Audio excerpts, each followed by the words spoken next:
हम लोग दिल्ली के जंतर मंतर पर अपनी मांगों को लेकर इकट्ठा हुए और ये अधिकार बाबा साहब अम्बेडकर के द्वारा लिखे गए संविधान ने हमें दिया। और ये अधिकार सिर्फ हमें नहीं दिया, ये अधिकार देश के हर एक उस व्यक्ति को दिया है जो अपने ऊपर हुए अत्याचार, अन्याय, जुल्म, जाति, अपने अधिकारों पे, अतिक्रमण पे आंदोलन कर सकता है, विरोध दर्ज करा सकता है, पत्र लिख सकता है, प्रयास कर सकता है कि उसके ऊपर जो महसूस कर रहा है कि ये कानून गलत बना है वो कानून को वापस लिया जाए।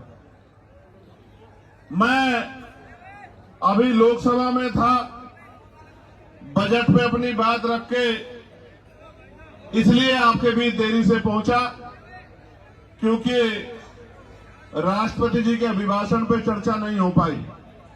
तो बजट एक महत्वपूर्ण विषय है, बजट पे मैंने अपनी बात रखी और फिर अब मैं आपके बीच में हूं। प्यारे साथियों, मैं अपनी बात को शुरू करते हुए बहुजन समाज में जन्मे सभी संतों, गुरुओं और महान पुरुषों को नमन करता हूं।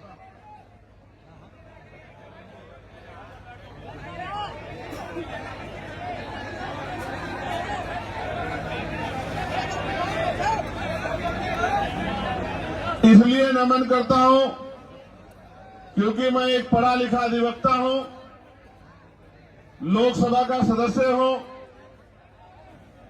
इस देश के इतिहास को जानता हूं और इतिहास से प्रेरणा लेकर ही आप अपने भविष्य को मजबूत कर सकते हैं, अपने वर्तमान को अच्छा बना सकते हैं।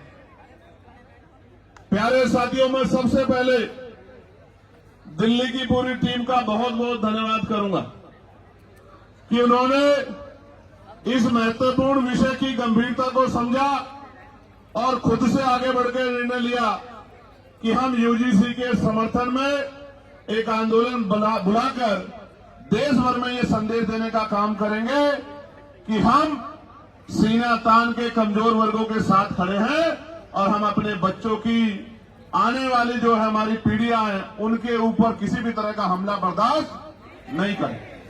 तो मैं और आप सब लोग दोनों हाथ उठा के दिल्ली की पूरी टीम को धन्यवाद करें कि उन्होंने ये हौसला जुटाया, उन्होंने ये हिम्मत जुटाई, उन्होंने हमें शक्ति दी, उन्होंने वैचारिक मजबूती को समझा और असल में उन्होंने सबसे बड़े दुख को समझा कि बहन पायल, भाई रोहित, बहन डेल्टा और तमाम हमारे बेटे बेटियों की जो शहादतें हुई है, संस्थानिक हत्या हुई है, आने वाली पीढ़ियों के हिस्से में ये जुल्म जाति ना आए।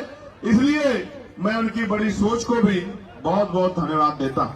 उसके बाद जिन साथियों ने ये मुमकिन कराया कि दिल्ली जैसे स्थान पे एक बड़ा आंदोलन हो, हमारी बात दूर तक जाए, तो जो जहां जहां से लोग पहुंचे हैं, मैं उन तमाम भाइयों का, बहनों का, बड़े बुजुर्गों का, अपनी पार्टी के बड़े नेताओं का, सबका धन्यवाद करता हूं।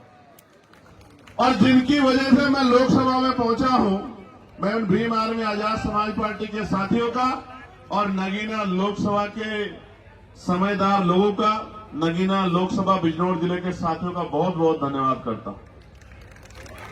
प्यारे साथियों, इस आंदोलन की जरूरत क्यों पड़ी?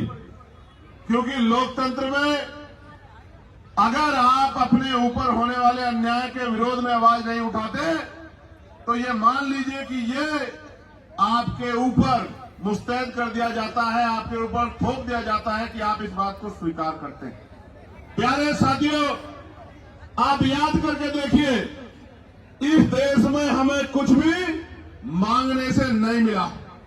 हर चीज के लिए हमारे अपने बीच के लोगों ने, जिनको आज हम महापुरुष के रूप में मानते हैं, उन्होंने संघर्ष किया है, अपना जीवन बलिदान किया है, अपने बच्चों का बलिदान दिया है, उन्होंने अपना सुख चैन त्यागा है। उसके कारण आज इस देश में कमजोर वर्गों के लोगों को हक और अधिकार मिलने का काम हुआ। प्यारे साथियों, मैं आज उदाहरण देकर बताऊंगा, जो भी डिबेट करना चाहता है, मैं चैलेंज करके कहता हूं, जिस भी पार्टी के राष्ट्रीय अध्यक्ष में हिम्मत हो, वो आजाद समाज पार्टी के राष्ट्रीय अध्यक्ष से डिबेट करे।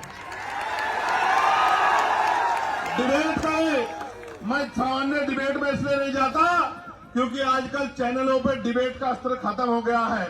अपने स्वाभिमान सम्मान की रक्षा स्वयं करनी है, वहां कोई भी आके बैठ जाता है और कुछ भी कहने लग जाता है। हम इतने लोगों का प्रतिनिधित्व करते हैं, इसलिए हमारी जिम्मेदारी है कि हम अपने सम्मान की रक्षा भी स्वयं करें। इसलिए मैं चैलेंज करता हूं कि जिनका भी प्रतिनिधित्व लोकसभा में है, उस पार्टी का कोई भी राष्ट्रीय अध्यक्ष यूजीसी के विषय पे हमसे डिबेट करे, और जो कमजोर वर्गों के विषय हम पे डिबेट करे, मुसलमानों के विषय पे डिबेट करे, ईसाइयों के विषय पे डिबेट करे, सिखों के विषय पे डिबेट करे, बौद्धिस्टों के विषय पे डिबेट करे, कर्मचारियों के विषय पे डिबेट करे, किसानों के विषय पर डिबेट करें, दलितों पिछड़ों के हक अधिकारों के विषय पर डिबेट करें, तो हम उनको जवाब देके बताएंगे कि हम जमीन से आए हैं, किसी नेता के पोते बेटे पोती बेटी नहीं है। हमें जमीन का पता है कि आज हालात क्या हैं और लंबे समय से हालात क्या थे। प्यारे साथियों, बड़े गौर से सुनो। नारे तो आप लगा रहे तो बहुत दिनों से, लेकिन खाली नारे से बात नहीं आगे बढ़ेगी। प्यारे साथियों, मैं जानता हूं शिक्षा के दरवाजे किसी और ने नहीं खोले। अगर राष्ट्रपिता ज्योतिबा फूले प्रयास नहीं करते तो आज हमारे तन पे ये कपड़े नहीं आते। अगर शिक्षा में सबसे बड़ा योगदान किसने दिया है तो राष्ट्रपिता ज्योतिबा फूले ने दिया है, मां सावित्रीबाई फूले ने दिया है, मां फातिमा शेख ने दिया। प्यारे साथियों, इस देश में जिस आरक्षण को रोज बुरा भला कहा जाता है, हालांकि किसी की हैसियत नहीं है बुरा भला कहने की, क्योंकि जब आप ये कहते हैं, जब आप एक उंगली किसी की तरफ उठाते तो 4 उंगली आपकी तरफ भी जाती है, 3 उंगली एक अंगूठे का रुख भी आपकी तरफ होता है, जो आपको ये बताता है कि एक बार अपने गिरबान में भी झांकिए। जो लोग 10% आर्थिक आधार पर आरक्षण लेते हैं, संविधान के विरोध में जो आया है, वो भी आरक्षण पे सवाल खड़ा कर सकते हैं। किस आधार पे? किस आधार पे? जो लोग सदियों से आरक्षण का लाभ लेते आ रहे हैं, तमाम संस्थानों पे काबिज हैं, जिन्होंने कमजोर वर्गों के लोगों को उनकी दुख तकलीफों के बाद, उनके भूखे पेट के बाद, जब उनकी बच्चों को तन ढकने का अधिकार नहीं था, जिन्होंने उनके आंसुओं के बाद भी, जिनके मुंह से एक शब्द भी हाय का भी नहीं निकला कि इनके साथ गलत हो रहा, वो उनसे सवाल कर रहे हैं। नहीं, आपको कोई अधिकार नहीं सवाल करने का। अगर सवाल करना चाहते हैं तो अपने अंदर पैदा करिए कि आपके अंदर न्याय की क्षमता है, आप न्याय प्रिय हैं, पहले साबित करिए, फिर आकर सवाल कीजिए, हम आपके सारे सवालों का जवाब देंगे। प्यारे साथियों, आरक्षण क्या जाति के आधार पर मिलता है? आरक्षण क्षेत्र के आधार पर नहीं मिलता है। आप जाके देखो, जम्मू कश्मीर में आरक्षण क्षेत्र के आधार पर मिलता है। आप जाके देखो हिमाचल में आरक्षण क्षेत्र के आधार पर मिलता है। आप जाके देखो उत्तराखंड में आरक्षण क्षेत्र के आधार पर मिलता है। कौन कहता है जाति के आधार पर मिलता है? आरक्षण उनको मिलता है जो पीछे रह गए हैं, जिनका प्रतिनिधित्व कम है। और इस देश का मैं गारंटी से कहता हूं, कास्ट सेंसर करा के आप लोग डेटा उठा के लाइए, ये डिबेट कीजिए और बताइए आपकी संख्या कम है। मैं गारंटी देता हूं, मैं चंद्रशेखर आजाद जो लोकसभा का सदस्य है और आजाद समाज पार्टी विमान में कार्यकर्ता में वचन दे कहता हूं, अगर किसी विभाग में आपका आरक्षण कम हुआ, चाहे वो विधानसभा हो या लोकसभा हो या कोई भी विभाग हो, अगर आपका आरक्षण, आपका प्रतिशत कम हुआ, मैं वचन देकर कहता हूं कि दलित पिछड़ों की लड़ाई को पीछे छोड़ के पहले आपकी लड़ाई लड़ने का काम करेंगे। इस बात का मैं आपको विश्वास दिलाता हूं। मैं संविधान को मानने वाला व्यक्ति हूं, न्याय प्रिय व्यक्ति हूं, इसलिए आपसे कह रहा हूं, तो मगर सच का सामना तो करना ही पड़ेगा। इस देश में अगर आरक्षण आया सबसे पहले तो 1902 में आया, जिसको छत्रपति साहू जी महाराज ने लागू किया, किसी और ने लागू नहीं किया। कुर्मी वंश के छत्रपति साहू जी महाराज ने लागू किया, उससे पहले तमाम न्याय प्रिय लोगों पर था अवसर, उन्होंने लागू नहीं। इस देश में अगर वोटिंग राइट मिला, इस देश के बहुसंख्यक लोगों को, बालिग लोगों को वयस्क मताधिकार मिला, सार्वभौमिक मताधिकार मिला, इसका श्रेय अगर किसी को जाता है तो वो बाबा साहब अम्बेडकर को जाता है। आपको इतिहास पढ़ना चाहिए। 1919 से पहले इस देश में बहुत कम % लोग वोट करते थे। मॉन्टेगो चेमफोर्ड सुधार समिति बनी और सुधार समिति ने नए पैमाने तय किए कि वोट देने का अधिकार उनको मिले जो जमींदार हैं, जो भूमि जिनके पास बड़ी संख्या में है, जो लगान देते हैं, जो टैक्स देते हैं, जो बहुत पढ़े लिखे हैं, जो पूंजीपति हैं, जिन पर व्यापार है। आप इतिहास उठा के देखो, जिन्होंने आंख ही या जिनको अपने अधिकारों का पता ही संविधान के आने के बाद लगा है, उनकी संख्या कितनी रही होगी, आप इस बात को महसूस करके देखें। तो इसलिए मैं कह रहा हूं कि कुछ भी मांगने से नहीं मिला है। भारत ऐसा देश है जहां बाबा साहब अम्बेडकर ने जिस तरह आज हम इकट्ठा हुए, बहिष्कृत हितकानी महासभा के बैनर तले ज्ञापन दिया, उस ज्ञापन के बाद साइमन कमीशन भारत आया और साइमन कमीशन जब भारत आया, उनकी रिपोर्टों के आधार पे गोलमेज कॉन्फ्रेंस हुई और तीनों गोलमेज कॉन्फ्रेंस के बाद बाबा साहब अम्बेडकर ने यह सुनिश्चित करवाया कि कमजोर वर्गों के लोगों को भी वोट का अधिकार मिलना चाहिए।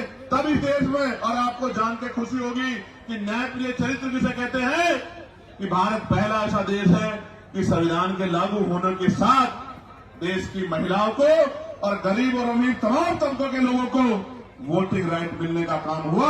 ये काम अमेरिका नहीं कर पाया, ये काम जर्मनी नहीं कर पाया, ये काम यूरोपियन कंट्री नहीं कर पाई, ये काम इंग्लैंड नहीं कर पाया। ये काम अगर किसी ने किया कि महिलाओं को बराबर का अधिकार मिले, तो ये भारतीय संविधान में बाबा साहब अम्बेडकर ने किया। हिंदू कोड बिल पे इस्तीफा दिया जब महिलाओं को उनके अधिकार नहीं दिला पाए, पिछड़ों को उनके अधिकार नहीं दिला पाए। इसलिए हम तो लंबे समय से उपेक्षाओं से लड़ रहे हैं। मैं बात आपको क्यों बता रहा हूं? जब हम चारों तरफ देखते हैं तो माननीय रामसु वर्मा दिखाई देते हैं, संत रामदेव प्रजापति दिखाई देते हैं, मान्यवर काशीराम साहब दिखाई देते हैं, मान्यवर दीना भाना वाल्मीकि साहब दिखाई देते हैं। जब हम चारों तरफ देखते हैं, संत गाडगे जी महाराज दिखाई देते हैं, नारायण गुरु जी दिखाई देते हैं। जब हम चारों तरफ देखते हैं, बाबू श्री दयाल चौरसिया दिखाई देते हैं, परमानंद लोधी जी दिखाई देते हैं, अवंतिका बाई लोधी जी दिखाई देती है, जलकारी बाई दिखाई देती है, तमाम हमारे महापुरुष और वीरांगनाएं दिखाई देती हैं। ये सब कौन है? इन्होंने हमारी बस्ती में जन्म नहीं लिया, इन्होंने हमारे जिले में जन्म नहीं लिया, इन्होंने हमारे प्रदेश में जन्म नहीं लिया, मगर हम अपने मां बाप से ज्यादा इनका सम्मान करते हैं और इनके सम्मान पे खून की बूंद बूंद लगा सकते हैं। उसका कारण क्या है आप जानिए? उनका कारण यह है कि इन महापुरुषों ने अपने बच्चों को भी पीछे छोड़ दिया, इन्होंने हमारे लिए अपना पूरा जीवन जिया। इनकी वजह से आज हमें अधिकार मिले। इसका मैं उदाहरण बताता हूं। बाबा साहब अम्बेडकर ने अपने जीवन में 3 लोगों को गुरु माना। धार्मिक गुरु उन्होंने, न्यायिक गुरु के तौर पर उन्होंने महामानव तथागत बुद्ध को अपना गुरु माना। शिक्षा के क्षेत्र में उन्होंने राष्ट्रपिता ज्योतिबा फुले को अपना गुरु माना और अंधविश्वास पाखंडवाद को यानी कि विज्ञानवाद के तर्क के आधार पर बात करने के लिए उन्होंने गुरु कबीर जी को अपना गुरु माना। आप समझो, बाबा साहब ने राष्ट्रपिता ज्योतिबा फुले को गुरु माना, उनके दिखाए रास्ते पे चले, साहू जी महाराज के रास्ते पे चले। इसी वजह से वो सामाजिक न्याय की बात को मजबूती से रख पाए। कहां थे लोग जब इस देश में स्तन टैक्स लिया जाता था? कहां थे लोग इस देश में जब विधवा विवाह रोका गया था? कहां थे जब सती प्रथाएं होती थी? कौन सा था इस बात को लड़ने के लिए जब महिलाओं को जिंदा जला दिया जाता था? वही महापुरुष खड़े थे जो समझते थे कि हर व्यक्ति के जीवन का मूल्य क्या है। प्यारे साथियों, बात मैं आपको क्यों बता रहा हूं कि हमारी पार्टी के नेता ने बात कर रहे थे कि भाई चंद्रशेखर आजाद पिछड़े वर्ग के लिए मैदान में आए, कोई नहीं आता। मैं उनको कहना चाहता हूं कि आप पिछड़े नहीं हैं, आप हमारे भाई, हमसे पिछड़े हुए हैं। आप पिछड़े नहीं हैं, हम सब लोग पिछड़े हैं। आप हमारा परिवार हो, हमारे भाई हो, बस बिछड़े हुए हो। उन बिछड़ों को इकट्ठा करने के लिए हम लोग बिछड़े। और आप ही नहीं, हर पीड़ित, शोषित, वंचित, किसान, कमेरा, वो चाहे बौद्ध हो, सिख हो, सामान्य जाति का भी कोई गरीब है, शोषित है, उसको भी हमारा अपना है, उसके लिए भी हम लोग खड़े हैं। मुस्लिम समाज के लोग, क्या हालत आज अपने देश में देख रहा? मजारें गिर रही हैं, खानकाहें तोड़ी जा रही हैं, मस्जिदों में बुलडोजर चल रहा है। और अयोध्या में क्या हुआ? जिस व्यक्ति पे आरोप लगा के उसका घर तोड़ दिया, उसको बंद रखा, कोर्ट ने उसको बरी कर दिया। अगर हिम्मत है तो मुख्यमंत्री माफी मांगे अपनी बात के लिए, जो बात उन्होंने असेंबली में खड़े होकर कही थी कि इस धर्म के लोग गुंडागर्दी करते हैं। मैं आपको कुछ बताना चाहता हूं कि सब लोग पीड़ित हैं, सब लोग पिट रहे हैं। अभी एक नौजवान साथी मुझसे मिला, मुझसे कह रहे भैया हमारा विषय उठाना। मैं ये पूछना चाहता हूं, सरकार न्याय के लिए तो आप मुझे बताओ। 2025 जुलाई में सरकार ने जवाब दिया कि सेंट्रल यूनिवर्सिटियों में पिछड़े वर्ग के professor, assistant professor, associate professor की 80% रिक्तियां है। कितने परसेंट? 80% रिक्तियां। आदिवासी समाज की 83% रिक्तियां और शेड्यूल कास्ट की, अनुसूचित जाति की 65% रिक्तियां। मैं पूछना चाहता हूं, कोई भी डिपार्टमेंट तभी तो चलेगा जब उसको चलाने वाले लोग होंगे। जिस डिपार्टमेंट में, जिस विभाग में 80% पद खाली पड़े हैं, वहां कौन हमारी पीड़ा को सुन रहा है? जब हमारा आदमी वहां है ही नहीं तो हमें न्याय वहां कहां से मिल सकता है? 45 सेंट्रल यूनिवर्सिटियों में 38 जो है, जो वाइस चांसलर है, कुलपति है, वो सामान्य जाति के हैं। हमारा विरोध ये नहीं है कि सामान्य जाति के हैं, हमारा विरोध ये है कि 45 में से 38 कितने परसेंट बैठता है कि SC ST OBC के लोगों में काबिलियत नहीं है। किस आधार पर आप ये बात कहना चाहते हो? एक SC का, एक ST का, 5 OBC समाज के जिनकी संख्या 52%, उनको 12% भी नहीं मिल रहा, इसलिए आंदोलन करना पड़ता है, इसलिए यहां आना पड़ता है। हम तो जानते हैं, मैं आपको इस मंच से कह रहा हूं, फिर कह रहा हूं, याद करो फूले साहब को, याद करो साहू जी महाराज को, याद करो पेरियार को, याद करो रामसु वर्मा जी को, याद करो बाबू जगदेव प्रसाद कुशवाहा जी को, याद करो जननायक कर्पूरी ठाकुर जी को, याद करो ब्रह्मानंद लोधी जी को, याद करो संत राम प्रिय प्रजापति जी को, याद करो शिवराज चौरसिया जी को, याद करो। और मैं आपको भी कहता हूं, मुस्लिम समाज के मेरे भाइयों, कि अगर सर सैयद अहमद खान नहीं होते तो एक यूनिवर्सिटी भी आपके लिए नहीं बनती। आपको आइडिया नहीं है, कोई आपको पूछने वाला नहीं है। और अगर आपके लिए यूनिवर्सिटी नहीं होती, आपको तालीम नहीं मिलती, तो आपको इस देश के सिस्टम में आने का मौका ही नहीं मिलता। जब आप डॉक्टर इंजीनियर IAS IPS वकील नहीं बन पाते, तो आपको कलम में ताकत नहीं होती, आप कहां से किसी का भला कर पाते? आप तो अपना भला भी नहीं कर पाते। आपने देखा, उनके बाद 2 लोगों ने यूनिवर्सिटी बनाने का काम किया, दोनों के परिवारों का क्या हाल है? आजम भाई के परिवार में क्या हाल है आप देखो, और इकबाल भाई के परिवार का क्या हाल है सहारनपुर में आपने देखा। अगर वो कोई व्यापारी को वो बना लेते तो कोई दिक्कत नहीं थी, यूनिवर्सिटी बना के पढ़ाओगे, उनको सिस्टम में लाओगे तो लड़ाई हो जाएगी। बस असल बात मैं आपको ये बता रहा हूं मेरे प्यारे साथियों, प्रदेश का, देश का कोई डिपार्टमेंट उठा के देख लो, अगर आप बैकलॉग ढूंढोगे तो मैं लिख के देता हूं कि अगर बैकलॉग भरा जाए तो आज ही 5, 7, 10 lakh schedule caste, schedule tribe, backlog, backward के लोगों को नौकरी, सरकारी पक्की नौकरी मिलने का होगा। लेकिन इन सरकारों ने क्या कर रखा है? इन्होंने ठेके सुविधा पे अपने लोग रख रखे हैं, कम पैसे में लोग रख रखे हैं, जो लोग रख रखे हैं उनको पूरा पैसा नहीं मिलता, कॉन्ट्रैक्चुअल जॉब दे रखी है, क्योंकि आरक्षण ना देना पड़ा SC ST OBC के लोगों। इसलिए मैं आपको कहना चाहता हूं, ये जो UGC आया, मैं इसका धन्यवाद करूंगा इस गाइडलाइन का। इसके आने से कई लोगों के चेहरे बेनकाब हुए, जो कहते थे हम सेकुलर हैं, हम न्यायप्रिय हैं। समाज पार्टी के प्रोटेस्टर से मेरा अनुरोध है कि ये अपने झंडे वंडे जो है साथ लेके सड़क पर मार्च करते हुए ना जाए। ये जो सम्मानित व्यक्ति बोल रहे हैं, मैं इनसे आग्रह करूंगा, जो एडमिनिस्ट्रेशन के लोग यहाँ हैं, मैं उनसे आग्रह करूंगा कि हमारे जो सीनियर लोग हैं, एक बार उनसे बात कर लें, ये बीच में ना अपनी बात को रखे और ये भाषा शैली सुधारे। झंडे वंडे नहीं होते हैं, ये झंडा हमारा सम्मान है। और इस बार अगर ये भाषा शैली नहीं सुधारेंगे तो फिर ये आंदोलन आज ही नहीं, अब आगे कल के लिए भी कह दूंगा, लोगों को अपील कर दूंगा, फिर देख लेना संभाल नहीं पाओगे इसको कहोगे। प्यारे साथियों, मैं आपको कुछ और कहना चाहता हूं, गौर से सुनो, इन बातों पर ध्यान मत दो। ये तो पुलिस के भाई है, एडमिनिस्ट्रेशन के भाई है, सरकार के हिसाब से काम करते हैं, हमें इनकी मदद लेनी, हमारा इनका कोई झगड़ा नहीं। आप गौर से सुनो मेरी बात को।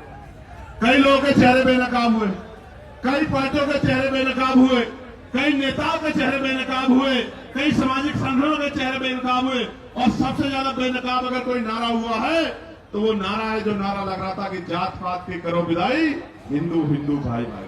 वो नारा भी बेनकाब हो गया, वो नारा झूठा था। अगर वो नारा सच्चा होता तो मैं पूछना चाहता हूं कि जब मंडल कमीशन की बात आती है, जब SC ST आयोग की बात आती है, SC ST एक्ट की बात आती है, जब UGC की नई गाइडलाइन की बात आती है, तो आप आंदोलन क्यों करते हो हमारे खिलाफ? क्यों हमारे खिलाफ आंदोलन करते हो? क्यों आप हमारे खिलाफ आंदोलन करके सड़कें जाम करने का काम करते हो? क्यों आप आंदोलन करके, जो कहते थे कि प्रधानमंत्री हिंदू हृदय सम्राट है, उसी प्रधानमंत्री को बताओ कहा गया, नहीं कहा गया, कैसे कैसे शब्दों से नवाजा गया। तो जिस प्रधानमंत्री के राज में आपको EWS मिला, उन्हीं प्रधानमंत्री को जब एक आपको काल्पनिक ऐसा लगा कि भाई हमारे बच्चों के ऊपर जो है जांच बैठ सकती है, उनपे जो है उनपे मुकदमा दर्ज हो सकता है, सिर्फ काल्पनिक, कोई मामला सामने नहीं आया। हम पे तो उदाहरण है, मैं बताऊंगा पूरी बात में, हम पे उदाहरण है, कोई मामला सामने नहीं आया तो आप आंदोलन करने चलाए। क्योंकि जब भी मंडल कमीशन कहां से हिंदुओं के खिलाफ था, मुझे बताओ। अगर मेरे भाइयों को कुछ मिल रहा है और मैं विरोध कर रहा हूं तो मैं कहां से उनका भाई हुआ, आप मुझे बताओ। देखो, बहुत कुछ बेनकाब हुआ। बेनकाब ये हुआ है कि जाति सत्य है, जाति सत्य है, और जाति को ठुकराया नहीं जा सकता। जिसको हिंदू हृदय सम्राट कहते थे, उसी को जाति के आधार पर गाली देने का काम करते। इसका मतलब जब तक वो व्यक्ति आपका काम करेगा तब तक आप उसको पलकों बिठा कर रखोगे। जैसे ही वो कोई और उनका रोल भी नहीं यूजीसी में तो आप उनको गाली देने लग जाओगे। ये है जाति का सत्य। मैं और बताता हूं, हाथ कंगन को आरसी का और पढ़े लिखे को फांसी का। कल ही एक मामला हुआ एक बैंक में, 2 बेटियां थी। वो एक बेटी कहती है कि मैं ठाकुर और दूसरी बेटी वो ब्राह्मण समाज की है। मैं तो तमाम महिलाओं का सम्मान करता हूं, लेकिन आप देखो कि उन्होंने क्यों नहीं कहा कि मैं हिंदू हूं और दूसरी बेटी ने क्यों नहीं कहा मैं हिंदू हूं। एक ने कहा मैं ठाकुर, दूसरे ने कहा मैं ब्राह्मण हूं, और दोनों अपने अपने समाज से समर्थन मांग रही है और दोनों के विरोध में एक दूसरे के समाज के लोग गाली बकने का काम कर रहे हैं। इसलिए मैं आपको बता रहा हूं कि वर्ग की बात ही नहीं है, ये बात जातियों तक जाती है जब आपके अधिकारों पर हमला होता है। और सबसे बड़ी बात देखो, जिनके बच्चों को जो बच्चे मर रहे हैं जिनके, क्योंकि 118% की वृद्धि हुई अपराध में। ये मैं नहीं कह रहा हूं, ये सरकार के आंकड़े कह रहे हैं, एजेंसियों के आंकड़े कह रहे हैं। 118% की वृद्धि हुई। और कानून की ये गाइडलाइन कैसे बनी? सुप्रीम कोर्ट ने ऑर्डर किया कि गाइडलाइन बनाओ यूजीसी को। यूजीसी ने गाइडलाइन बनाई, हमने नहीं बनाई। और उस गाइडलाइन में जैसे ही पिछड़े वर्ग के लोगों को जोड़ा, क्योंकि गाइडलाइन तो 2012 में बनी थी, 2012 में बनी थी, लेकिन जैसे ही पिछड़े वर्ग के लोगों को जोड़ा तत्काल विरोध शुरू हो गया। मैं आपको बताना चाहता हूं कि इस नारे के पीछे अगर कुछ है तो वो पिछड़े वर्ग के लोगों का विरोध है। इस बात को मेरी आप याद रखना। ये सरकारें, इनकी सोच पिछड़ा वर्ग विरोधी है। और हम इस बात को इसलिए लड़ रहे हैं क्योंकि हम जानते हैं कि राष्ट्रपिता ज्योतिबा फुले हमारे लिए लड़ रहे थे, छत्रपति साहू महाराज हमारे लिए लड़ रहे थे, ईवी पेरियार रामानायकर स्वामी प्यारेलाल यादव हमारे लिए लड़ रहे थे, मामला राम सुवर्मा चौधरी महाराज सिंह भारती छोटूराम चौधरी चरण सिंह हमारे लिए लड़ रहे थे। इसलिए आज हम यहाँ सीधा तान के खड़े हैं कि हम अपने भाइयों को अकेला नहीं महसूस होने देंगे, उनके साथ। प्यारे साथियों, यूजीसी की बात हुई है, मैं पूछना चाहता हूं कोई ऐसा प्रोटेस्ट बताओ जो यूजीसी के विरोध में हुआ हो और पुलिस ने उन पर लाठी चलाई हो। कोई एक विरोध आप मुझे बताओ पूरे देश के अंदर, या उनको पकड़ के खींचा हो, या उनके कार्यक्रम में इस तरह से माइक उठा के बीच बीच में कहा हो कि भाई आपके लोग कम है, आपके लोग ज्यादा, कभी हुआ क्या? लेकिन जैसे आप लोग आंदोलन करने आए, कहां बीएचयू में, कहां गोरखपुर यूनिवर्सिटी में, कहां लखनऊ यूनिवर्सिटी में, कहां जेएनयू में, कहां डीयू में, आपको पीट भी रहे हैं और पीट के उठा के बंद भी कर रहे हैं। क्योंकि जो समाज प्रभावी होता है, जिनके पास मीडिया होता है, जिनके अधिकारी होते हैं, जिनकी एजेंसियां होती है, जिनके पास वॉइस होती है, उनकी छोटी से छोटी बात भी लाखों मील तक दूर जाती है। और जिनकी आवाज नहीं होती उनको हत्या करके लटका दिया जाता है। तो चारों तरफ सुनसान, चारों तरफ इस तरह का चुप्पी होती है कि जैसे कुछ हुआ ही नहीं। इस देश में क्या नहीं सहा हमने, क्या नहीं सहा इस देश में? हमने लक्ष्मणपुर बातें कांड सुना जहां हमारी माओ के पेट चीर गए और जो बच्चे थे पेट में उनको निकाल कर तलवार की नोक पे खड़ा कर दिया। क्या नहीं देखा हमने देश में? इस देश के दलितों, पिछड़ों, मुसलमानों, आदिवासियों ने क्या नहीं कहा? कितने दंगे, कितने जुल्म, कितनी लाशें हमारी जो है, क्या क्या क्या बयान करूं मैं, क्या क्या नहीं सहा देश में? कितने दंगे, कितनी एनसीआरबी का डेटा क्या कहता है, कितनी बच्चों की इज्जत लुटती है। मैं कहता हूं सार्वजनिक करो, रिकॉर्ड उठा के बताओ कि जिन बच्चों की 1 लाखों की संख्या में इज्जत लुटती है, किस समाज की, किस समाज की? बताओ इस समाज को। क्योंकि ये समाज सोया हुआ है, इनको नहीं पता कि रोज इनकी बच्चों को, बेटियों को कहीं ना कहीं प्रदेश में, देश में जुल्म जाति का शिकार होना पड़ रहा है। और जब न्याय मांगने जाते हैं तो लाठियों से स्वागत होता है, अपमानित गालियां दी जाती है। इसलिए मैं कह रहा हूं कि ये नारा तार्किक नहीं है, जो नारा लगा के आपको लंबे समय से बेवकूफ बनाया जा रहा है। ये नारा तार्किक होता तो मैं गारंटी देता हूं कि यूजीसी गाइडलाइन के खिलाफ कोई आदमी सड़क पे नहीं आता। वो कहता कि यूजीसी गाइडलाइन, अच्छा डर कौन, डरेगा कौन? कानून कितने हैं में? 302 है, 304 है, 308 है, 307 है, कितने कानून है? इतने कानून बने हुए हैं, हर कानून का दुरुपयोग हो सकता है। कोई दुरुपयोग का एक तो मामला आता, 2012 से SC/ST के उसमें गाइडलाइन बनी हुई है, आप पे 10 मामले हैं जो आपके खिलाफ फर्जी दर्ज हो गए हो। कुछ तो होगा आपके पास जिसके आधार पर आप कह रहे हो, लेकिन कोई तथ्य नहीं है। एक ही तथ्य है कि हमें अपराधी मान ले। हम कहां अपराधी मान रहे हैं भाई? हम कौन है अपराधी मानने वाले? कन्वेंशन रेट कहता है कोर्टों का। हम तो किसी को सवाल नहीं करते कि जब हायर जुडिशरी में, हाई कोर्ट में और सुप्रीम कोर्ट में हमारा रिप्रेजेंटेशन नहीं होता, हम तो तब भी सवाल नहीं करते। हम जैसा गूंगा बहरा कौन लोग होगा? कौन होगा? कौन होगा? हमसे ज्यादा सीधा सच्चा व्यक्ति तो इस देश में कोई भी नहीं होगा जो जुल्म भी सहता है और चुप भी रहता है। जानवर भी अपने हक के लिए लड़ते हैं, हम लोग तो अपने हक के लिए भी लड़ पाते। हमसे ज्यादा सीधा भोला कौन होगा? और इसी भोलेपन का फायदा लंबे समय से उठाया जा रहा है। प्यारे साथियों, इसका एक उदाहरण बताता हूं कि क्यों लड़ना पड़ता है। मध्य प्रदेश में 90 के बाद, जब मंडल कमीशन के बाद आरक्षण लागू हो गया पिछड़े वर्ग के लोगों को, तो आज भी वो भैया खड़ा है। 13% आरक्षण वहां जो संवैधानिक 27% मिला है, उसमें से भी 13% मिलता है। वो रोज आंदोलन करते हैं। यही सुप्रीम कोर्ट उस मामले को, फाइल को नीचे दबा के रखता है। क्यों नहीं सुनता?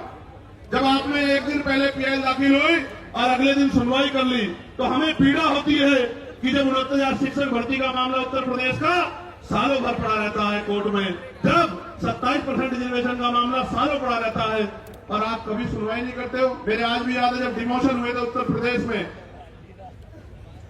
एक पूर्व की सरकार थी, जब उनके निगरानी में डिमोशन हुए थे, इसी सुप्रीम कोर्ट ने कहा था कि पहले डिमोशन कराओ, उसके बाद हम सुनेंगे। मैं पूछना चाहता हूं, जब हमारे हकों की बात आती है तो क्यों चुप्पी थाम लेते हो आप? हम तो उम्मीद लगा के बैठे हो कि आप न्याय के देवता हो, आप न्याय की मूर्ति हो, आप न्याय करोगे। क्या ऐसा गाइडलाइन में, जिसमें गाइडलाइन ना पड़ी हो, आप मुझे बताओ, क्या उसमें आर्थिक रूप से कमजोर वर्गों को उद्देशिका में नहीं जोड़ा गया? आर्थिक रूप से कमजोर वर्ग ईडब्ल्यूएस में सारे सामान्य जाति के बच्चे, तो कैसे सामान्य जाति के खिलाफ हो गया? इसमें महिलाओं को जोड़ा गया है, इसमें दिव्यांगजनों को जोड़ा गया है, कैसे किसी के खिलाफ हो गया? और कहा गया कि भाई इसमें नोटिफिकेशन में ये नहीं रखा कि सामान्य जाति के प्रतिनिधि होंगे। मैं कहता हूं 38 जब कुलपति सामान्य जाति के है तो आपका रिप्रेजेंटेशन कौन कर देगा? जब इतना बैकलॉग है ओबीसी एससी एसटी का, तो आप हमें तो गारंटी देता हूं, जो समता समिति बनेगी बनवा लो। ओबीसी के एसटी के प्रोफेसर नहीं मिलेंगे आपको, स्टेट प्रोफेसर, सीनियर प्रोफेसर मिलेंगे नहीं। आप मेरा चैलेंज आप चेक करवा। तो इसलिए मैं कह रहा हूं, प्यारे साथियों, मंडल कमीशन आया था, मंडल कमीशन 2 सिफारिशें लागू हुई, अभी बाकी सिफारिशें चूकी हुई। कभी कोर्ट को नहीं लगता कि ये सिफारिशें लागू होनी चाहिए, कभी नहीं लगता, कभी नहीं लगता। और निजी क्षेत्रों में हम लोग पार्लियामेंट में बिल लेके आए, प्राइवेट मेंबर बिल, की निजी क्षेत्रों में एससी एसटी ओबीसी के लोगों को आरक्षण मिलना चाहिए। क्यों मिलना चाहिए भी सुनो। निजी क्षेत्र बनता कैसे है? निजी क्षेत्र इस तरह बनता है कि सरकार जमीन देती है, 1 रुपए लीज पे हजारों बीघे जमीन, फिर उसको लोन देती है, फिर टैक्स में छूट करती है। इस तरह की छूट वो किसानों को, मजदूरों को, गरीबों को, अल्पसंख्यकों को, मुसलमानों को, आदिवासियों को नहीं देती। इतने सब प्रावधानों के बाद तब जाके वो प्राइवेट सेक्टर बनता है। तो जो सारा ही सरकारी पैसे से बना हो, सारा ही सरकारी जमीन पे बना हो, तो उसमें कमजोर वर्गों को हिस्सेदारी क्यों नहीं मिलनी चाहिए? कोई पूछने वाला है? इसलिए हमने कहा कि निजी क्षेत्रों में भी आरक्षण की व्यवस्था होनी चाहिए। और आज इसकी देश की सच्चाई ये है, आपको जानना चाहिए देश की सच्चाई। सच्चाई ये है कि कितने ही जो शहर हैं जिनको कहा जाता है स्मार्ट सिटी, उनमें सफाई कर्मचारी सीवर में उतरते हैं, सीवर में मर जाते हैं। 7,000, 8,000, 9,000, 11,000 पे, 13,000 पे मजबूर है काम करने के लिए। मैं आपको जिम्मेदारी के तौर पर कहना चाहता हूं, जानबूझ के जाति के आधार पर ये काम दिया गया है और जाति के आधार पर इसके वेतन का निर्धारण किया गया है। पक्की नौकरी छीन के ठेकेदारी सुविधा पे नौकरी देके आज भी हमारे लोग गटर में मरते, किसी को दुख नहीं होता। क्यों नहीं सुप्रीम कोर्ट संज्ञान लेता? एक मुख्यमंत्री असम का ये कहता है कि 5 की जगह 4 रुपए दो, इतना सताओ कि ये प्रदेश छोड़ के भाग जाए। जो वीडियो जारी करता है जिसमें सीने पे गोली मारने का जो है निर्देश दिया गया है, मैं पूछना चाहता हूं सुप्रीम कोर्ट सुमोटो क्यों नहीं लेता है? इस वॉयलेशन में सुप्रीम कोर्ट चुप क्यों है? हमारे नरसंहार पर सुप्रीम कोर्ट चुप क्यों है? इसलिए तकलीफ होती है कि जिस न्याय के मंदिर से हमें उम्मीद है वो न्याय का मंदिर हमारी तरफ नहीं देख रहा। इसलिए प्रोटेस्ट करना पड़ता है कि उस न्याय के मंदिर तक हमारी भी तकलीफ जाए, हमारी भी पीड़ा जाए। हम भी इस देश के लोग हैं, हम भी देश में टैक्स देते हैं, हम भी देश को सीखते हैं, हम भी देश की बिल्डिंगें बनाते हैं। हम बड़े बड़े शहरों की बिल्डिंगें बनाते हैं, उसमें हमारा पसीना लगता है न्यूनतम वेतन मजदूरी पे, और मजदूरी मांगने पे हत्या भी होती है। हम ही देश की बिल्डिंगें बनाते हैं, हमारे पसीने खून से बिल्डिंगें बनती हैं। हमारी माएं, हमारी बहनें, हमारे बच्चे पेट पे जो है हमारी माएं बच्चे बांध कर इस बिल्डिंगों में ईंटें चढ़ा चढ़ा कर मशीनरी तो आ जाइए, इस देश को मजबूत करने का काम करते हुए बड़ी बड़ी बिल्डिंगें बनाती है। इन बिल्डिंगों में हम पे रहने के लिए स्थान नहीं होता है। ये सब हमारे सामने सरकार कहती है हम प्रधानमंत्री आवास योजना चला रहे हैं, लेकिन आप देखो हल्द्वानी में कैसे बसे बसाए लोगों को उजाड़ने का काम किया जा रहा है। इसलिए दर्द होता है कि चारों तरफ हमें कोई सुनने वाला नहीं। प्यारे साथियों, मैं कर्मचारियों की पीड़ा को समझता हूं, ठेकेदारी संविदा पे जिस तरह उनको लूटा जा रहा, मैं इस बात को समझता हूं। मैंने कहा कि जो भूमिहीन है, कमजोर है, जिनको पट्टे दिए गए थे दलित पिछड़े वर्ग के लोगों को, वो सारे पट्टे छीनने का काम सरकारें कर रही है, गुंडा कर रही है, भूमाफिया कर रहे हैं। लेकिन सुप्रीम कोर्ट संज्ञान नहीं लेता, और अगर फाइल जाएगी, और मैं दूसरों की नहीं कहता, मैं अपने अपने मामलों को जो अन्याय मेरे साथ हुआ उनको लेकर सुप्रीम कोर्ट जाऊंगा। आप देखना कितने कितने दिन बाद फाइलों का मौका मिलेगा, आप निर्धारण करना।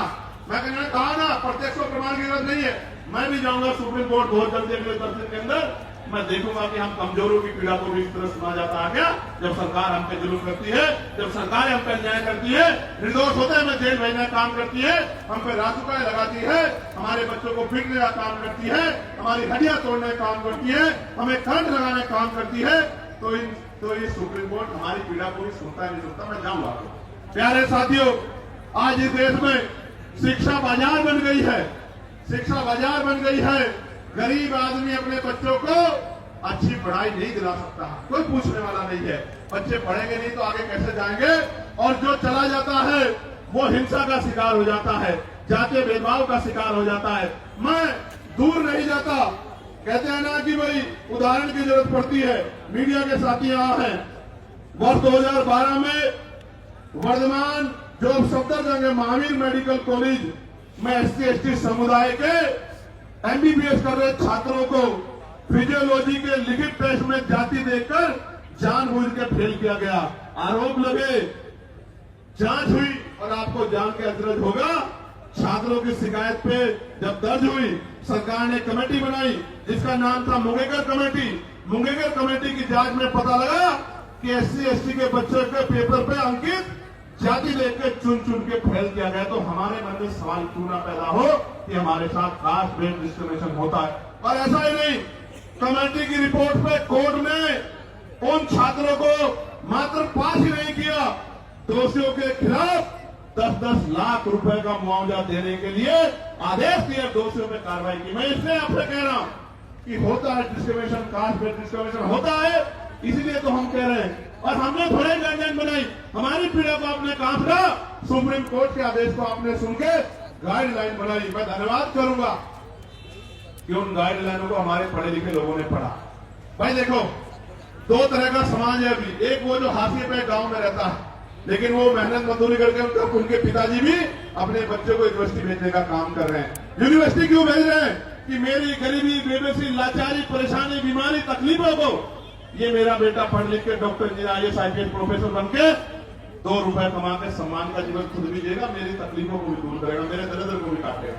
वो बच्चा पढ़ने आता है लेकिन वो उत्पीड़न का शिकार हो जाता है। और ये मैं नहीं कह रहा, ये एजेंसी की रिपोर्ट कह रही है, इसलिए इस आधार पर गाइडलाइन बनी है। प्यारे साथियों, बातें तो बहुत है कहने को, लेकिन मैं ये कह रहा हूं, ये सच है कि जहां आपकी आवाज नहीं होगी वहां सुनवाई नहीं होगी। इसलिए आपको अपनी आवाज को मजबूत करना पड़ेगा। आज इस आंदोलन का पहला चरण है, आज यहां है, कल राष्ट्रीय अध्यक्ष भीम आर्मी के नेतृत्व में भोपाल में होगा। 9 तारीख को राजस्थान में हुआ था। हम लोग इतनी चैन से नहीं बैठने वाले। हमें जब मुझसे कोई पूछता है कि चंद्रशेखर भाई कैसा है जीत के, तो मैं कहता हूं मैं नहीं आया, मेरे लोगों ने मुझे चुन के भेजा है, क्योंकि आज उनकी आवाज को उठाने वाला कोई भी नहीं है। आज उनके दर्द पे, उनकी दर्द पीड़ा पे बोलने वाला कोई नहीं है। मेरी क्या औकात थी कि मैं आ जाता लोकसभा में, मेरे लोगों ने वोट और नोट देके मुझे चुन के भेजा है। मेरी जिम्मेदारी रहती है कि अगर उनकी तरफ आंच है, उनकी तरफ उंगली उठे, तो मैं भी बोलूं और अपने साथ के जागरूक लोगों को भी बोलने के लिए तैयार करूं। इसलिए आज ये आंदोलन हो रहा है। प्यारे साथियों, इस देश में संविधान है, आर्टिकल 25-26 है, धार्मिक आजादी है। मैंने आज ही पार्लियामेंट में पूछा कि आप ये बताओ, तमाम त्योहारों पे आप व्यवस्था करते हो, लेकिन भगवान बुद्ध की जयंती पे, संत कबीर जी की जयंती पे, गुरु रविदास जी की जयंती पे, पेरियार जी की जयंती पे, फूले जी की जयंती पे, साहू जी की जयंती पे, तमाम जो हमारे महापुरुष हुए हैं, मुस्लिम समाज में भी हुए, सिख समाज में भी हुए, जैन समाज में भी हुए, बौद्ध समाज में भी हुए, उनकी जयंतियों के अवसर पे, उनके धार्मिक आयोजनों पे आप बजट क्यों नहीं देते हो? बताओ। आप ईद पे क्या बजट खर्च करते हो? आप मोहर्रम पे क्या बजट खर्च करते हो? आप समय बारात पे क्या बजट खर्च करते हो? क्या इस देश के धन पे कुछ ही लोगों का अधिकार है? फिर ये देश, ये सरकार सबका साथ सबके विकास के झूठे के नारे के साथ क्यों खड़ी है? ये कहे कि धन तुम्हारा और अधिकार हमारा, धन तुम्हारा अधिकार हमारा, हम अपने लोगों को देंगे, ये सच बताने का काम करें। हम जानते हैं सच क्या। प्यारे साथियों, मैं लगातार उन विषयों को पार्लियामेंट में उठाने का काम करता हूं। हमारी संख्या कम है, इसलिए मुझे समय कम मिलता है, लेकिन ये संख्या कम हमेशा नहीं रहेगी। ये संख्या हमेशा कम नहीं रहेगी। हमें लड़ाई लड़नी पड़ेगी, और अगर हम चुप रहे ज्यादा दिन तक, वो दिन दूर नहीं है कि हमारी आने वाली पीढ़ियां इस देश में पुनः गुलाम हो जाएंगी। गुलामी की बेड़ियां काटने के लिए हमें संघर्ष करना पड़ेगा, और क्रांति की ज्वाला में अपना बलिदान देने के लिए सतत तैयार रहना पड़ेगा, क्योंकि महापुरुषों ने संघर्ष किया था तो हम लोगों को अवसर मिला है। और अगर आज हम लोग संघर्ष करेंगे तो आने वाली पीढ़ियों को अवसर मिलेगा। और अगर हम लोगों ने चुप्पी थाम ली, निजी स्वार्थों में चुप हो गए, इस तरह हमारे कुछ नेताओं ने अपने लोगों का हाथ छोड़ के और ये कहा कि भाई हम इनके साथ हैं। मैं कहना चाहता हूं आपको सबके साथ रहना चाहिए, लेकिन गलत तो गलत और सही को सही तो कहना चाहिए। अगर गलत होता तो मैं भी उनकी बात करता, लेकिन जब गलत नहीं है तो सिर्फ वोट के लिए आप उधर चले गए। जब आप पावर में नहीं हो तो आज आप उधर जाके खड़े हो गए हो, कल आप पावर में होंगे तो मैं कैसे उम्मीद करूं कि आप हमारे लोगों के बारे में सोचोगे। ये बहुत बड़ी चिंता हमारे समाज के सामने, हम गरीब, कमजोर, दलित, पिछड़े मुसलमानों के सामने देखने आ रहे। प्यारे साथियों, चारों तरफ अंधेरा है, चारों तरफ चुप्पी है, सब लोग आंखें बंद करके बैठ गए हैं। ऐसे दौर में अगर हम लोगों ने भी आंखें बंद कर ली तो मैं लिख के देता हूं कि लड़ने की हिम्मत टूट जाएगी। मेरी बात को आप याद रखें। जब मैं ये लड़ाई लड़ रहा हूं, आपको नहीं पता इसके बाद मुझे क्या मिलेगा। मीडिया में जो उस तरह की सोच के लोग हैं, वो मेरे खिलाफ राजनीतिक प्रोपगंडा चलाएंगे, झूठे प्रोपगंडा चलाएंगे। वो जो अधिकारी उस सोच के हैं, वो मुझे, मेरी पार्टी कार्यकर्ताओं को तोड़ने की कोशिश करेंगे, झूठे मुकदमे लगाएंगे। लेकिन मैं आपको बताना चाहता हूं, जीवन एक बार मिला है, जीवन बार बार नहीं मिलता। मौत कल की आगे आ जाए, हम अपने लोगों के हितों से किसी भी कीमत पे समझौता नहीं करेंगे। और अगर हम जैसे लोग चुप हो गए, हम जैसे लोग बैठ गए, तो मैं लिख के देता हूं कि फिर कोई हिम्मत नहीं कर पाएगा कि वो लड़ाई को लड़ ले। प्यारे साथियों, लड़ाई बड़ी महत्वपूर्ण है। आज आपने इतनी बड़ी संख्या में जुट के ये संदेश सरकार को दे दिया कि आप लोग कमर कसे हुए बैठे हो, मेरे एक आदेश का इंतजार कर रहे हो। मैं आपको विश्वास दिला के बताता हूं, मैं आपको विश्वास दिला के बताता हूं, चंद्रशेखर आजाद के लिए, आजाद समाज पार्टी के एक सिपाही के लिए, हमारे नेताओं के लिए, कार्यकर्ताओं के लिए समाज हित पहले है, व्यक्तिगत हित बाद में है। हम मिट तो सकते हैं, लेकिन समाज के हितों से समझौता करके झुक नहीं सकते। मेरी बात को आप याद। मैं अकेला व्यक्ति था, भंते जी यहां बैठे हैं, मैं अकेला व्यक्ति था जिसने बीटी एक्ट के खिलाफ आवाज उठाई कि बीटी एक्ट 1949 खत्म किया जाए, क्योंकि उसमें मोदी समाज के लोगों के साथ अन्याय हुआ। प्यारे साथियों, ये बातें मैं आपको इसलिए बता रहा हूं कि आपको जागरूक होना पड़ेगा। यहाँ तो बहुत सारे ऐसे लोग हैं जो बिल्कुल अपने से दिखाई देते हैं, ऐसा ही पढ़ना पहनते हैं, लेकिन अपने नहीं हैं। आज तो हर पार्टी आपको लुभाने के लिए अपने नेताओं को, फरीदाबाद के लोग सुनो, पलवल के लोग सुनो मेरी बात को, हर पार्टी ऐसे पटके पहना के अपने लोगों को घुमाने लगी है। लेकिन ऐसा पटका पहनने वाला सच्चा नहीं हो सकता। बाबा साहब अम्बेडकर को और बहुजन महापुरुषों की विचारधारा पे चलने वाला व्यक्ति सच्चा हो सकता है। नीला पटका तो बाजार की हर दुकान पर मिल जाएगा, कोई भी पहन घूम जाएगा। कोई पार्टी बताओ, आप औरों को छोड़ो, भारतीय जनता पार्टी को देखो। जिन आरएसएस के लोगों ने जीते जी बाबा साहब की शव यात्रा निकाली, वही आरएसएस के, बीजेपी के लोग सबसे बड़ा फोटो बाबा साहब का लगाते हैं नहीं लगाते हैं? तो अगर बाबा साहब की फोटो लगाने वाला सच्चा है, नीला पटका पहनने वाला, मात्र नीला पटका पहनने वाला सच्चा है, तो हर वो व्यक्ति सच्चा है जो वोट के लिए आपको जय भीम कर रहा है या नमस्कार कर रहा है। मैं आपको कहना चाहता हूं मेरे लोगों, ये वोट का अधिकार नहीं होता, ये वोट का अधिकार नहीं होता तो ये अमीर लोग आपकी बस्तियों में नहीं आते मेरे लोगों। ये वोट का अधिकार नहीं होता तो ये अमीर लोग आपकी गलियों में नहीं आते, आपके घरों में नहीं जाते। और आप देखो किस तरह की व्यवस्था है कि आज भी अगर भेदभाव नहीं है तो बहुत सारे नेता जाके कमजोर वर्गों के घरों में खाना खाने का नाटक क्यों करते हैं भाई? खाना खाने का नाटक क्यों करते हैं? इसलिए करते हैं कि वो एहसास कराना चाहते हैं कि हम बदल रहे हैं। आप बदलते तो हमारे खिलाफ विरोध क्यों करते हैं? क्यों विरोध करते हैं हमारे खिलाफ? हमारे बच्चों की जान जा रही है, आप पे एक मामला नहीं है। मैं चैलेंज करता हूं, अगर झूठे मुकदमे दर्ज करने की बात आप कर रहे हैं तो 12 से गाइडलाइन बनी है, 26 हो गया। आप 100 मामले उठा के लेकर हम लोग चर्चा करेंगे आपकी बात को सुन। लेकिन मैं मानता कि अगर आपने यूनिवर्सिटी में बैठे अध्यापकों ने, प्रोफेसरों ने, यूनिवर्सिटी में पढ़ने वाले उन बच्चों ने जो आज डर रहे हैं, अगर आगे बढ़ के उन्होंने कहा होता कि डिस्क्रिमिनेशन हो रहा है, कानून बनाओ, तो मैं स्वागत करता कि आपका चरित्र न्याय के लिए। प्यारे साथियों, मैंने पहले भी कहा वही डरेगा जो अपराध करेगा। जो अपराध नहीं करेगा वो क्यों डरेगा? मैंने कहा कि जो अपराध नहीं करना चाहते वो बच्चे पढ़ रहे हैं, क्योंकि इस देश के मीडिया के चैनलों पे हमने सुना जब किसान आया था तो किसान नहीं आया था, खालिस्तानी आए थे। खालिस्तानी। जब एनआरसी का आंदोलन चल रहा था तो मुसलमान नहीं लड़ रहा था, जैन सिख बोर्ड नहीं लड़ रहा था, पता नहीं क्या क्या नाम दिए गए थे। जब अपने हकों के लिए दलित पिछड़े आते हैं, आदिवासी आते तो नक्सली कहा जाता है। इसलिए मैं टीवी को सुनकर ही समझ आता है कि जो अभी कुछ दिन पहले आंदोलन कर रहे थे वो आंदोलनकारी नहीं थे, वो आंदोलनकारी नहीं थे, क्योंकि जो जिनको पढ़ना है वो तो पढ़ रहे हैं। मैंने तो अपने बच्चों से कहा कि आप मत जाओ कहीं भी, आजाद समाज पार्टी है, भीम आर्मी है, हमारा लीगल सेल है, आर्य जी है, रजनीश जी है, हम लोग लड़ेंगे ना भाई। जिनको हम लोग वोट देते हैं उनकी क्या जिम्मेदारी है कि वोट लेकर हमसे मुंह फेर लें? फिर हमारे लिए लड़ने की जिम्मेदारी किसकी है? आंदोलन करने की जिम्मेदारी किसकी है? सरकार से सवाल पूछने की जिम्मेदारी किसकी है?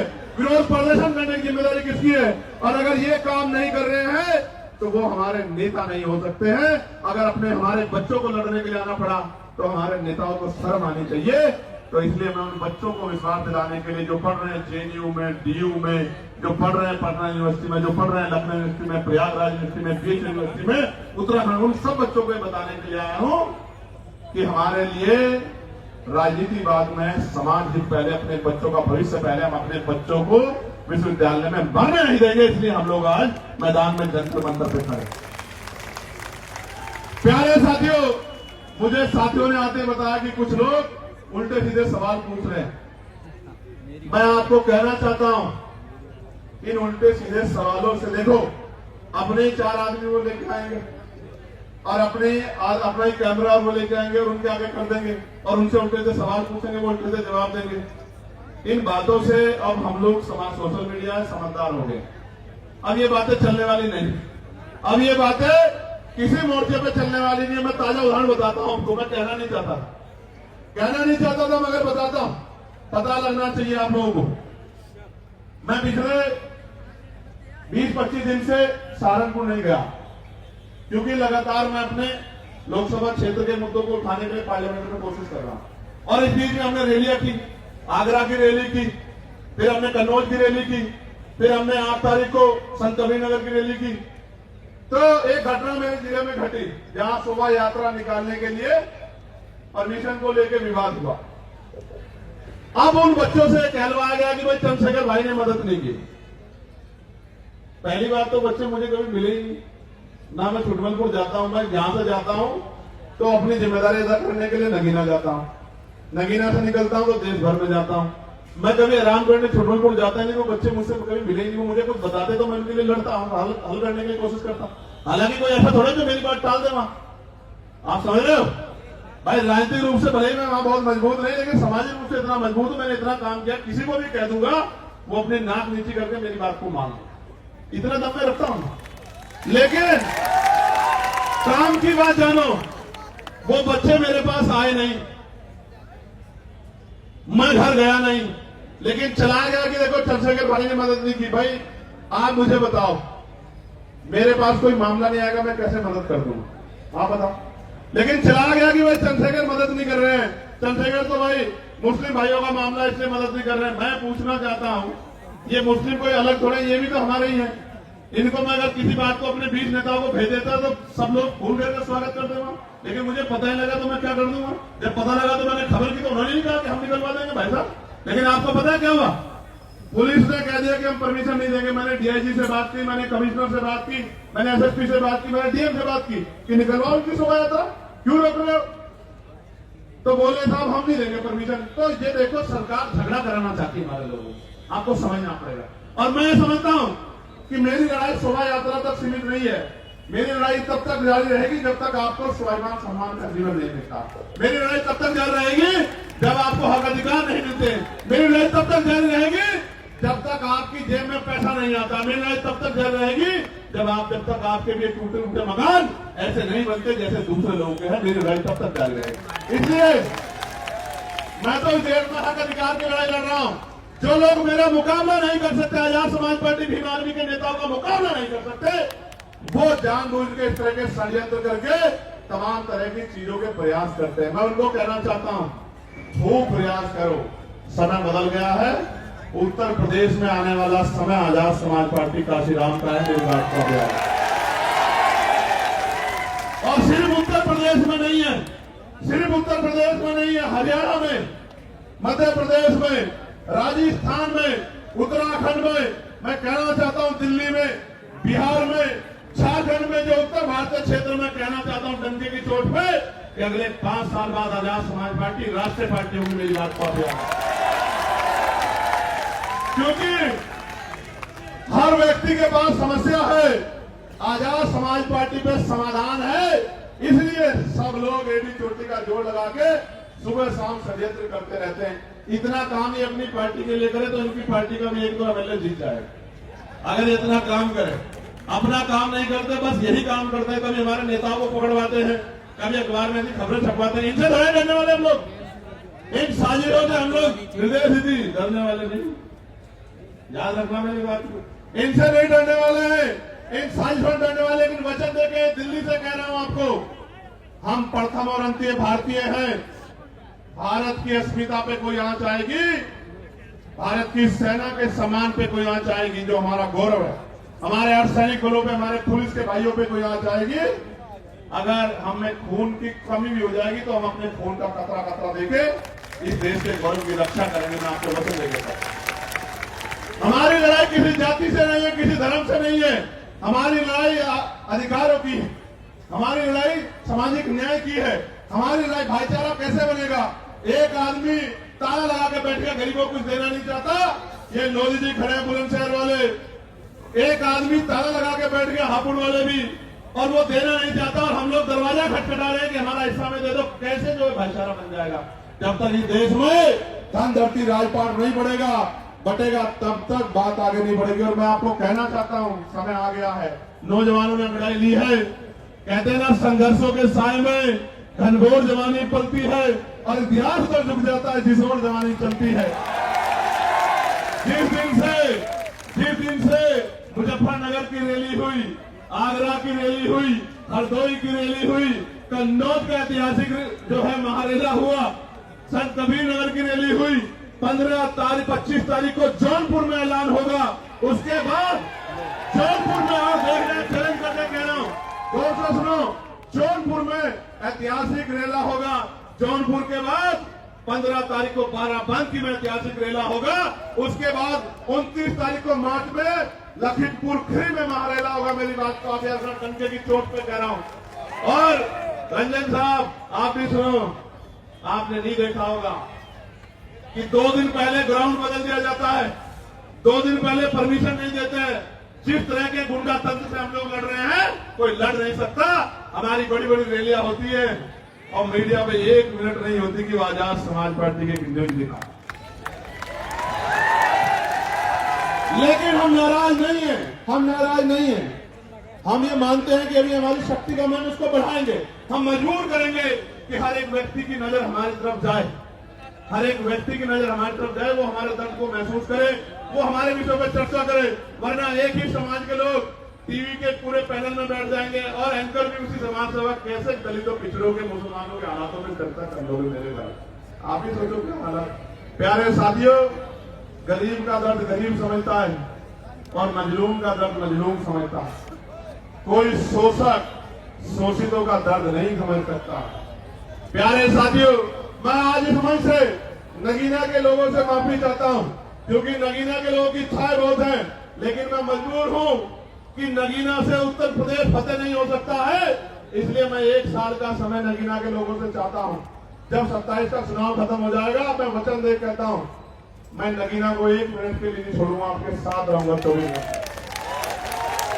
लेकिन अभी आप अपने दिल पे हाथ रख के बोलो और बताओ, क्या नगीना को, मात्र नगीना को मेरी जरूरत है या पूरे उत्तर प्रदेश में जाके जन जागरण की जरूरत है? आप बताओ। देखो, मेरे पास अभी 5 करोड़ की निधि है और वो ट्रांसपेरेंट है। मैं चैलेंज कर कहता हूं, अगर मेरी साथ पे कोई सवाल खड़ा कर देगा तो जो सजा देगा उसको मान लूंगा। वो सबके सामने है। मैं कोशिश करता हूं कि किसी का काम जो जरूरी है वो ना रुके। मैं फिर कह रहा हूं, ये 5 करोड़ में सीमित हूं मैं। जिस दिन राजकाज बनेगा, सिर्फ नगीना ने जिस चीज पे आप हाथ रख दोगे कि भाई ये काम होना चाहिए, मैं गारंटी देता हूं वो काम करके दिखाएंगे आपको। इसलिए प्यारे साथियों, 1 साल का समय दे दो। 1 साल, इतने साल जुल्म सहाया, आपको बिल्कुल अलग रखा। 1 साल का समय दे दो। 1 साल के बाद आपकी तरफ एक भी शिकायत की सुई नहीं आने देंगे। इस बात का मैं आपको बता दूं। प्यारे साथियों, शामली भैंसवाल के लोग धरने में बैठे हैं। कुछ लोग यहां भी आए हैं हमारा समर्थन करने।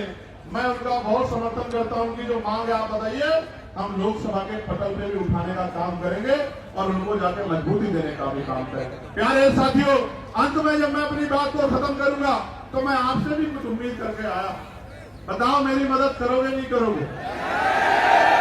और मेरी मदद का मतलब क्या है? सुनो, मेरी मदद यानी कि आपकी खुद की मदद।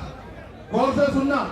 आज हमने, किसी को नहीं पता था हमारा प्रदर्शन यहाँ होता है, तो पूरा कनॉट पैलेस, पूरा ये क्षेत्र जाम हो जाता है। इस बात को पूरा प्रशासन, पुलिस जानती है। आज हमने चुनिंदा लोगों को, ये भी हजारों संख्या में हो गए हैं, अलग अलग स्टेट से बताया कि उनको जाकर किस तरह लड़ाई लड़नी है। राजस्थान के कुछ साथी दिख रहे हैं, हरियाणा के कुछ साथी दिख रहे हैं, यूपी के कुछ साथी दिख रहे हैं, मध्य प्रदेश के कुछ साथी दिख रहे हैं, इसी तरह उत्तराखंड के साथी भी दिख रहे हैं। दिल्ली का तो बारंबार हम लोग धन्यवाद करते हैं। बिहार के साथी दिख रहे हैं। मैं आपको ये कहना चाहता हूं, गौर से सुनो, मैं आपको ये कहना चाहता हूं अंत में, गौर से सुनो, मैं आपसे क्या चाहता हूं। आप यहां से जब घर लौटो तो इस बात को समझो कि political power is the master की। जब तक राजनीतिक सत्ता हमारे पास नहीं होगी तो हमारे हितों में फैसले नहीं होंगे, पॉलिसी नहीं बनेगी। मैं आपसे, आप उससे मेरे खून का कतरा कतरा ले लो फौजी साहब, लेकिन मैं आपसे आग्रह कर रहा हूं कि गली मोहल्लों में जाके अपने वोट को संगठित करके अपनी ताकत 2027 में उत्तर प्रदेश के अंदर बना। और मैं बड़ी बात नहीं कह रहा हूं श्री जी, एक मौका आप आजाद समाज पार्टी काशीराम को मिलने दो। मैं वचन देकर कहता हूं, विश्वास से कहता हूं, पूरी हिम्मत से कहता हूं कि जो लोग आज हमारे साथ नहीं है वो भी ये कहेंगे कि हम उसका विरोध भले ही कर सकते हैं, उस पार्टी का, उसकी पॉलिसी का, लेकिन उनका काम में मुकाबला नहीं कर सकते। ऐसा काम करके दिखाएंगे। मेरी बात को आप याद रखें।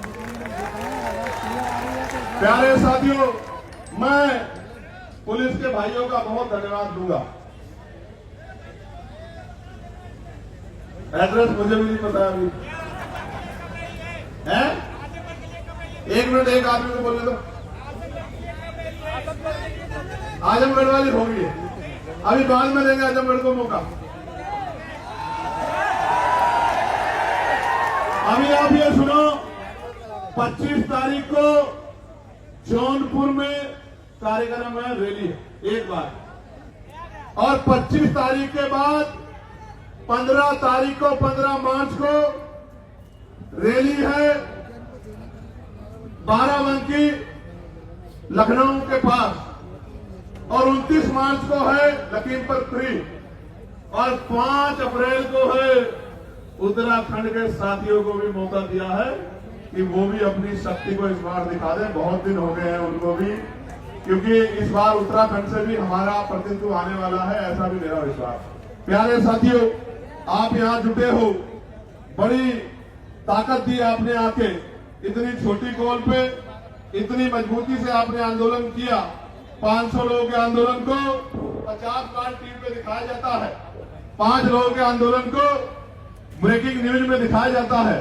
आशा और उम्मीद है कि आज आपकी तरफ भी मीडिया की निगाह जाएगी, ऐसा मेरा विश्वास है।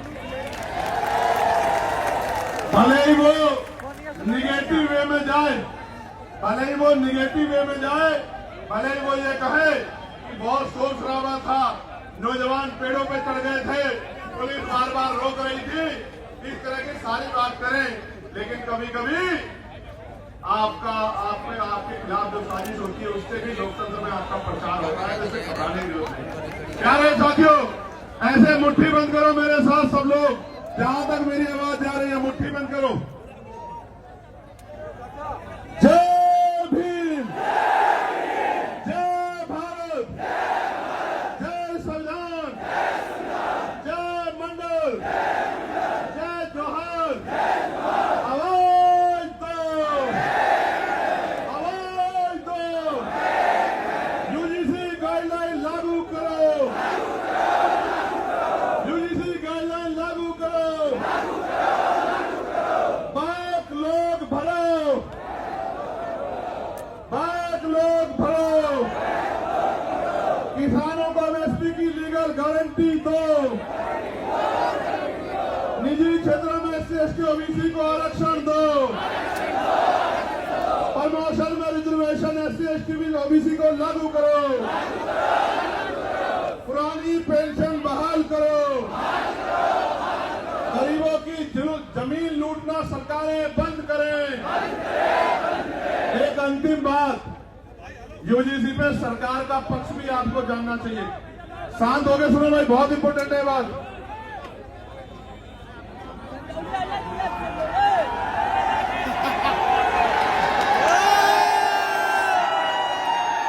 एक मिनट सुनो, अभी चर्चा करेंगे, खत्म कर रहे हैं, सुनो इंपॉर्टेंट बात सुनोगे, सुनो जो है आगे सुनो जो खड़े। देखो, जब ये यूजीसी गाइडलाइन के खिलाफ कोर्ट में गए लोग, तो सरकार की जिम्मेदारी थी कि वो पैरवी करती। आप क्योंकि सुप्रीम कोर्ट के जो कार्रवाई है वो भी अब ऑनलाइन है, तो सॉलिसिटर जनरल जो है हमारे, उन्होंने एक शब्द नहीं कहा कि भाई ये होना चाहिए, इसमें कोई कमी नहीं है। अगर वो बोलते तो मानते सरकारी पंख में थी। गौर से सुनो, क्योंकि जब किसानों के खिलाफ कानून बने और किसान आए कोर्ट में, तो सॉलिसिटर जनरल की खूबियां गिना रहे थे, 370 में खूबियां गिना रहे थे, 3 तलाक पे खूबियां गिना रहे थे और तमाम कानूनों पे खूबियां गिना रहे थे। लेकिन यूजीसी की गाइडलाइन पे जब रोक लग रही थी, तो जेब में हाथ डाल के खड़े थे। मुझे बड़ी तकलीफ होती है कि जिनको हम रहनुमा समझते हैं वही हमें मारने के पीछे चले। और बाजों की तरफ मत देखो, कल ये विरोधी लोग कहेंगे कि ये बाज भी चंद्रशेखर ने पाल लिए हैं, ये बाज भी चंद्रशेखर जी की मदद करने के लिए पहुंच जाते। भाई मैंने किसी को नहीं कुछ भी कहा है, मैं तो प्यार बांटने के लिए निकला हूं, लोगों को जोड़ के निकला हूं। अगर इंसानों के साथ पक्षी भी जुड़ रहे हैं तो मैं क्या कर सकता हूं। प्यारे साथियों, मैं पुनः दिल्ली की पूरी टीम का बहुत बहुत धन्यवाद करता हूं, बहुत बहुत धन्यवाद करता हूं। भाई